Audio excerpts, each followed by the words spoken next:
Good evening and welcome to the news roundup for Wednesday, January 25. I am Abigail Smythe. Among the stories in this evening's newscast, cause of death of 12 newborn babies at Victoria Jubilee Hospital last year revealed. Gastroenteritis on the rise again in Westmoreland. Area 4 police report suspected case of suicide involving retired deputy superintendent. Reputed Don Tesha Miller accuses judge who sentenced him to almost 39 years of playing a role in his cooked-up conviction. Specialized operations and joint anti-gang task force deployed in crime hotspots in Manchester. In business, the Bank of Jamaica intervenes in foreign exchange market for the fourth time. In the region, dengue, chikungunya and Zika still circulating in the Caribbean. On the international scene, Microsoft Corporation recovers cloud services after networking outage. And in sports, West Indies Test captain Craig Brathwaite named in International Cricket Council's Men's Test Team of the Year. Teach them! Always make sure the message reach them! Now for the news in detail. The cause of death of 12 newborn babies at the Victoria Jubilee Hospital last year has been revealed. The cause has been cited as poor cleaning practices. It is one of the findings of the Pan American Health Organization, PAHO. PAHO found that the hospital failed to adequately clean and sterilize critical equipment in the nurseries where newborns were being housed. The International Health Authority blamed the hospital for inadequate cleaning and disinfection practices for patient care equipment such as stethoscopes and laryngoscopes. The problem was also compounded by low nursing complements and overcrowding of the nurseries. These poor practices increased the spread of the virus. The country's Chief Medical Officer, CMO, Dr. Jacqueline Besesa McKenzie, says standard operating procedures were not followed. PAHO also found fault with the bedding and cleaning agents used in the hospital. The health ministry maintains that once the outbreak was detected, its internal control mechanisms cauterized the infections and deaths of the babies. In the meantime, Health Minister Dr. Christopher Tufton says efforts are being made to reassign staff and expand the existing complement in order to address understaffing issues at some facilities. The ministry has reportedly applied for an increase in its staff complement for nurses and doctors. Minister Tufton is urging hospital staff to do more to ensure sanitization standards are complied with by contracted porters and cleaners. Gastroenteritis is on the rise again in Westmoreland. This, according to Medical Officer of Health for the parish, Dr. Marcia Graham. Gastroenteritis is a condition that causes irritation and inflammation of the stomach and intestines. The symptoms may include headache, fever, and abdominal cramps or stomach aches. Infection may be caused by bacteria or a parasite in spoiled food, unclean water, or dirty hands. The increase in cases is predominantly affecting school-aged children. Meanwhile, she notes that the health department has embarked on a drive to ensure children are adequately protected against poliomyelitis, despite no reported case of the disease in the parish. The medical officer further urged parents and guardians to do their part in ensuring that their children are not infected. Poliomyelitis, or polio, is a disabling and life-threatening disease caused by the polio virus. Initial symptoms include fever, fatigue, headache, vomiting, stiffness of the neck, and pain in the limbs. The virus spreads from person to person and can infect an individual's spinal cord, causing paralysis. Detectives attached to the Area 4 police are reporting a suspected case of suicide involving a retired deputy superintendent of police. Reports are that Lloyd Wilson, also known as Pacha Gray, and Willow, was found dead at his Wellington Heights Kingston 6 home Tuesday afternoon. He was 61 years old. It is understood that Wilson was at home with two family members when they heard an explosion coming from an upstairs bedroom. The police were summoned, and on their arrival, they found the door to the bedroom locked. The door was kicked open and the officers entered the room and went through a closet to gain entry to the bathroom where they found Wilson. He was clad in a gray t-shirt and underwear with what appeared to be a gunshot wound to the center of the forehead. He was in a sitting position on the floor next to the toilet. A firearm was on the floor. It is reported that one spent casing was also found in the bathroom. Wilson was attached to the Kingston Central Police Station at one point and also worked with the flying squad. One man is dead and a suspect is being sought by the police following the shooting death of a resident of Mount Hindmost in Clarendon. The deceased has been identified as 58-year-old farmer Selvin Dunkley. Sources say residents heard loud explosions that sounded like gunshots about 9:15 Monday night. However, no report was made to the police. About 6:30 Tuesday morning, residents discovered the lifeless body of Dunkley and summoned the police. Upon their arrival, they found Dunkley's body in a yard close to his house. There were gunshot wounds to his head and neck. The body was removed to the Mapen Hospital where death was confirmed. According to the police, a suspect is currently being sought in connection with the incident. And Commander of the Manchester Police, Superintendent Shane McCullough, says members of the Specialized Operations and Joint Anti-Gang Task Force have been deployed in crime hotspot communities across the parish to curb the rise in crime. McCullough says the deployment, which started on Sunday, involves targeted operations in a number of communities to find persons of interest and those involved in illicit activities.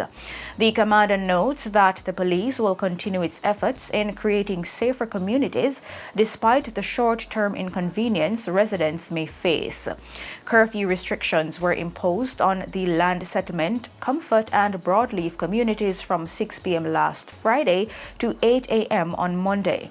The police say this was in an effort to prevent possible reprisal killings ahead of Saturday's funeral of Marlon Muta Irving, who was killed on December 6. According to a source, the killing of 42-year-old bartender Nakisha Bumper Harrison on Sunday, January 14, less than 6 weeks later in Land Settlement, is believed to be a reprisal for Irving's murder. The superintendent notes that at this point in the investigation of both cases, details will remain confidential. The government's proposal to increase the mandatory minimum sentence for non-capital murder from 15 to 45 years will not face any objection from the opposition. Leader of the opposition Mark Golding says the consensus would make a statement to society about the heinous crimes. While indicating that his philosophy was to leave sentencing to judges, Golding asked Justice Minister Delroy Chuck on Tuesday whether he was also inclined to impose mandatory sentences for gang-related crimes and lottery scamming, which give rise to many murders. Chuck, in a statement to Parliament moments earlier, said that for sentences of life imprisonment for non-capital murder, it is proposed that convicts not be eligible for parole before serving 40 years, up from 15. The minister said that he would shortly take a bill to Parliament that reflects the government's position on the proposed increased penalties. Chuck noted that Jamaica has the highest homicide rate, 43.85% per 100,000 people among 22 Latin American and Caribbean countries, and has been characterized as the second most dangerous country in the world. With this, he says, quote, "A clear and unmistakable message must be sent to potential killers that their wanton and heartless act will be met with disgust, repugnance, and a lengthy period of incarceration," end quote. Commenting on the proposed changes, Golding said that he would not object to the idea of raising the minimum sentence for murder and also the period for parole. He said, quote, "Because we need to make a statement to the society. If you commit murder, you are facing the stiffest possible penalty," end quote. Reputed Don Tesha Miller is accusing the judge who sentenced him to almost 39 years of playing a role in his, quote, "cooked up," end quote, conviction by giving a perceived light jail term to a witness.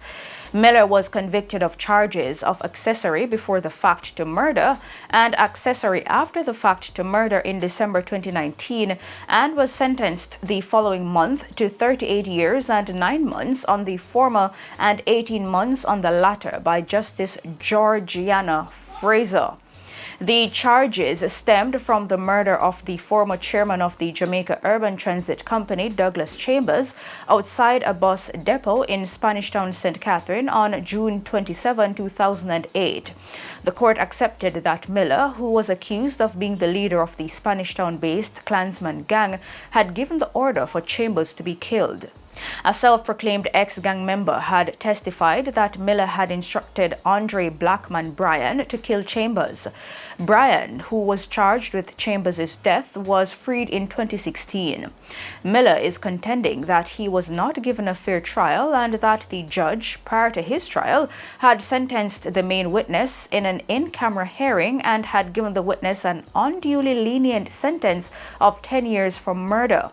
Miller adds that he was hell-bent on not being tried by the trial judge after his lawyer told him that he had never, in his 40 years of practice, been barred from a sentencing hearing in an open courtroom or was ever privy to a closed-door sentencing. The 42-year-old businessman who is appealing his sentence and conviction said the transcript of his trial did not accurately capture everything that occurred, including the comments by the prosecution, particular statements made by the jury after it was empaneled, a lizard incident, which was reported in the media, and the main witness account of what he was allegedly promised by the Director of Public Prosecutions for giving evidence. Vice President of the opposition People's National Party and former West Hanover MP Ian Hales is now the subject of a criminal referral by the Integrity Commission.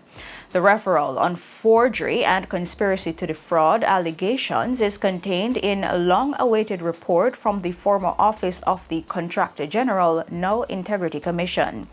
The report was tabled in the House of Representatives on Tuesday, almost 8 years after it was first compiled. The report concerns an investigation into the illegal construction of buildings on properties located in Orange Bay and Cousins Cove in the parish of Hanover. While the OCG was unable to find any evidence to suggest that Mr. Ian Hales had a legal interest in the properties, the report says the former MP is linked to and featured prominently in the affairs of the aforementioned developments. It notes that Hales commissioned a survey for which his then CDF officer, Mr. Sheridan Samuels, acted as an agent. During a hearing, the former MP also provided to the OCG a copy of the subdivision approval for Cousins Cove, amongst other documents which he indicated were loaned to him by his wife. Hales provided the OCG with a copy of the forged sketch plan of Cousins Cove Lot 23 and 24, which was purportedly prepared by Mr. Andrew Bromfield, commissioned land surveyor. The former MP is also alleged to have approached Miss Shernet Horton, former mayor of Lucy, requesting that she grant him a favor by signing and stamping documents which were in relation to his land and plaza in Hanover. The OCG recommended that Hales be further investigated in respect of Horton's allegations concerning the attempt to influence the actions of a public officer. According to the then OCG, this is a violation of the Corruption Prevention Act and a conflict of interest. Hales, who is now a vice president of the opposition PNP, served as MP for Western Hanover before being defeated in 2020 by the JLP's Tamika Davis. The OCG report had been submitted for tabling in February 2017 but was blocked after Hales obtained a court injunction barring the Parliament from releasing the findings contained in the document. However, in December, the Supreme Court dismissed his application for judicial review after nearly 6 years. Bank of Jamaica BOJ Governor Richard Biles is now the new chairman of the Financial Services Commission, FSC. Finance and Public Service Minister Dr. Nigel Clark made the announcement on Monday and said Biles will be joined by 3 other new members of the board effective Monday. The new appointees are Senior Deputy Governor of the BOJ, Wayne Robinson, Deputy Governor of the BOJ in charge of supervision, Jide Lewis, and Deputy Governor of the BOJ for Finance, Technology and Administration, George Roper. Another appointment is to be made to the FSC board, but Minister Clark said he would not make the announcement at this time. He said that 4 members of the current board of commissioners had volunteered to vacate their posts to allow for the new appointments. Additionally, Chief Prudential Officer of the Bank of Jamaica, Karen Burrell, will succeed Everton McFarlane as Executive Director of the FSC following McFarlane's resignation in the wake of the $3 billion fraud at Stocks and Securities Limited, the investment firm regulated by the FSC. Farmers in several parishes will now be benefiting from additional tractor services. Last Tuesday, the Ministry of Agriculture and Fisheries handed over 6 new 4-wheel drive rubber wheel farm tractors valued at $49.7 million. The tractors will be used for land preparation, plowing, harrowing, furrowing, ripping, rotavating, bush cutting, and drainage support. Among those set to benefit are onion farmers of Yallis and Plantain Garden River in St. Thomas, Irish potato farmers in Guys Hill, St. Catherine, and Hindstown, St. Anne, as well as farmers in the vegetable production belt of Bog Hole in Clarendon. Additionally, high agricultural producers in Manchester and St. Elizabeth will also benefit from the service of the tractors. A shortage of tractor services has long been a challenge for the Rural Agricultural Development Authority, RADA, and farmers. These 6 new tractors add to the current fleet of 7 operational tractors and will satisfy up to 50% of the demand for the service. Agriculture and Fisheries Minister Pernell Charles Jr. notes that the tractor services will be provided to farmers registered with RADA at discounted prices. He is encouraging farmers to utilize the services provided and to do their preliminary basic land preparation before employing the use of the tractor service. Minister Charles says the ministry continues to bolster its efforts to ensure increased production and productivity within the agricultural sector. In business news, the Bank of Jamaica, BOJ, has intervened in the foreign exchange market yet again. This is the 4th time since the start of the year. On Tuesday, the bank sold $30 million to authorized dealers and cambios in a flash sale operation. 5 banks and 5 cambios were successful in the auction.